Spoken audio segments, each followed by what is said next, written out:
Kitu Sase tutorial in Myanmar language channel ma joso bare Kitu Sase channel ma solution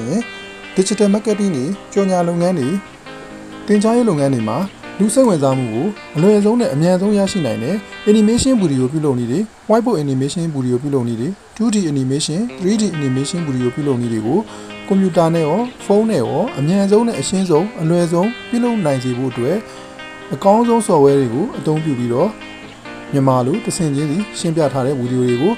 ပုံမှန်တင်ပေးလျက်ရှိပါတယ်။ဒါအပြင်ဗီဒီယိုတွေကိုအလွယ်ဆုံးနဲ့အမြန်ဆုံးပြုလုပ်နိုင်ဖို့အတွက်ကွန်ပျူတာနဲ့ရောဖုန်းနဲ့ရောအကောင်းဆုံးဗီဒီယို editing software တွေနဲ့အသုံးပြုတတ်စေဖို့အတွက်မြန်မာလိုတဆင့်ချင်းစီရှင်းပြထားတဲ့ tutorial ဗီဒီယိုတွေကိုလည်းပုံမှန်တင်ပေးထားလျက်ရှိပါတယ်။ဒါအပြင်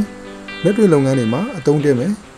digital scale ဗီဒီယိုတွေကို tutorial ဗီဒီယိုတွေကိုလည်းပုံမှန်တင်ပေးလျက်ရှိပါတယ်။ YouTube နဲ့ပတ်သက်ပြီးတော့ YouTube channel ပြုလုပ်တဲ့ beginner guide အခြေခံဝတ္ထုတွေကိုလည်းပုံမှန်တင်ပေးလျက်ရှိပါတယ်။ဒါကြောင့်မို့လို့ Kitu Sase tutorial ရဲ့မြန်မာ language channel လေးကို subscribe ပြုလုပ်ထားဖို့လို့နဲ့အနည်းအောင် subscribe စာတန်းလေးရဲ့ဘေးမှာရှိတဲ့ခေါင်းလောင်းပုံလေးကိုနှိပ်ထားခြင်းအပြင်ဗီဒီယိုတက်တဲ့တိုင်းမလွတ်တိုင်းသိရှိနိုင်မှာဖြစ်ပါတယ်။ဝတ္ထုတွေတိုးပွားစေဖို့အတွက် Kitu Sase channel လေးကို subscribe ပြုလုပ်ပြီးတော့အမြဲဝင်ရောက်လေ့လာဖို့လို့အတွက်ဖိတ်ခေါ်လိုက်ပါတယ်။အားလုံးကိုကျေးဇူးတင်ပါတယ်။ Subscribe and learn here. Welcome to Keys to Success.